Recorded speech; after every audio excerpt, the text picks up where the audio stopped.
বক্তব্য রাখার জন্য আহ্বান জানাচ্ছি।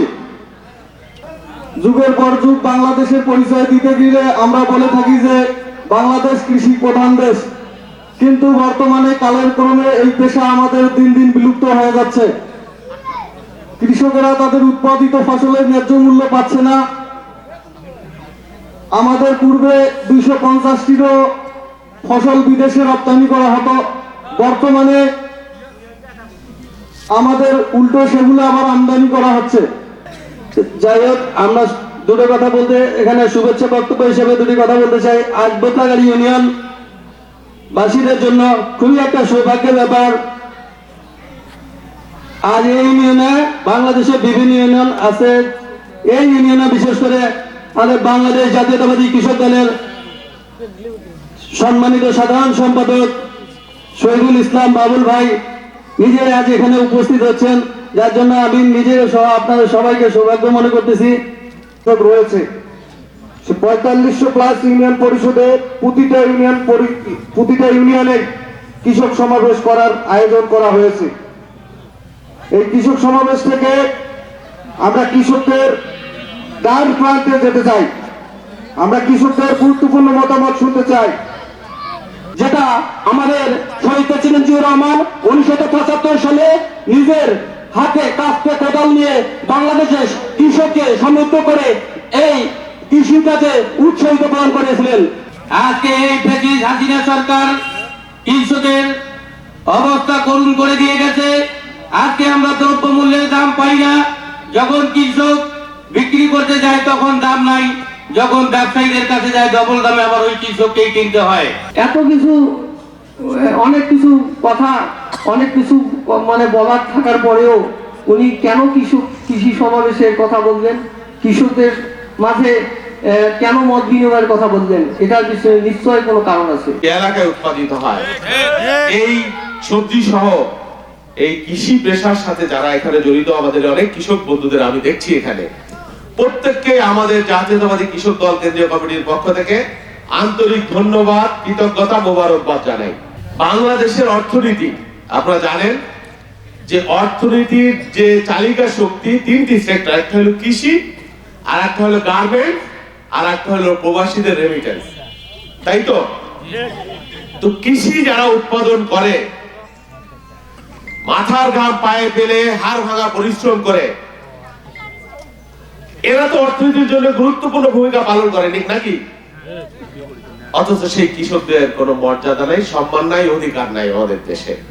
খালি আমরা কথার ফুলঝুরি, কৃষি কৃষকের জন্য এটা ওটা ওটা, কাজের কাজ কোনো কিছু নাই। কৃষকদের জন্য আপনারা এই কি প্রবৃত্তি দেন, কৃষকদের জন্য ঋণ দেন, দিয়েছেন, সেগুলো সব দুর্বৃত্ত মাফিয়ারা লুট করে খেয়ে ফেলে।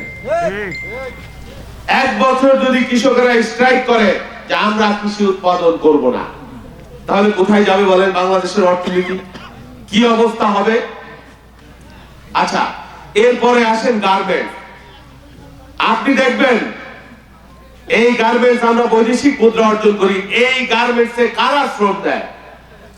বাংলাদেশের 80% কৃষকের সন্তান, 80% কৃষকের মেয়ে, তারা যদি গার্মেন্টসে হাড় ভাঙা পরিশ্রম না করে উদয়স্ত, বাংলাদেশের অর্থনীতি চলে না, বৈদেশিক মুদ্রা আসে না। আর বিদেশে মধ্যপ্রাচ্য, মালয়েশিয়া সহ পৃথিবীর বিভিন্ন দেশে কারা? কোন ধনীর পুত্র, আওয়ামী লীগের নেতার পুত্র, শিল্পপতির পুত্র, কোন বড় চাকরিজীবীর পুত্র বিদেশে হাড় ভাঙা পরিশ্রম করতে যায় না।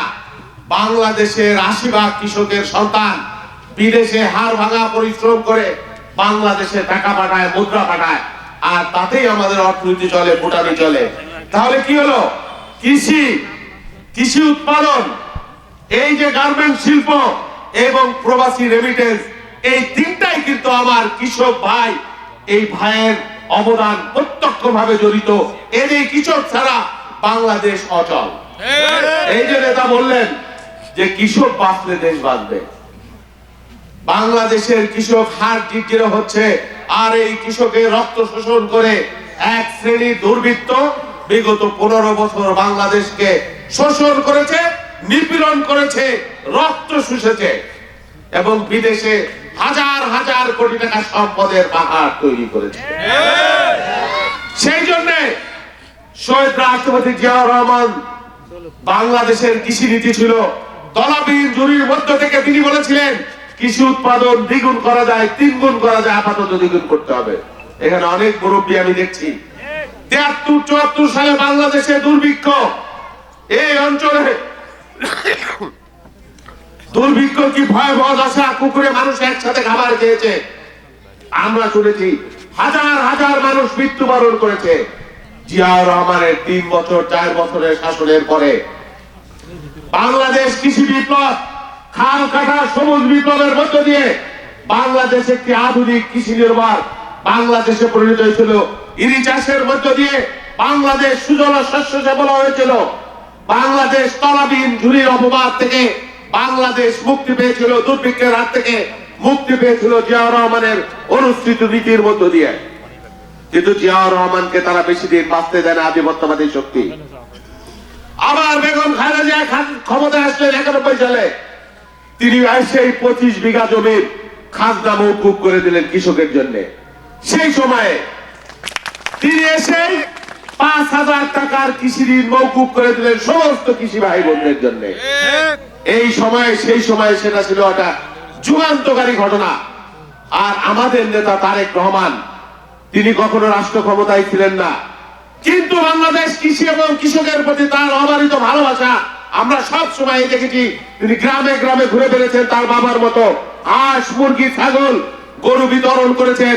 তখন তিনি স্লোগান তৈরি করেছিলেন, একটি উদ্যোগ একটু চেষ্টা এনে দেবে সচ্ছলতা, দেশে আসবে স্বনির্ভরতা।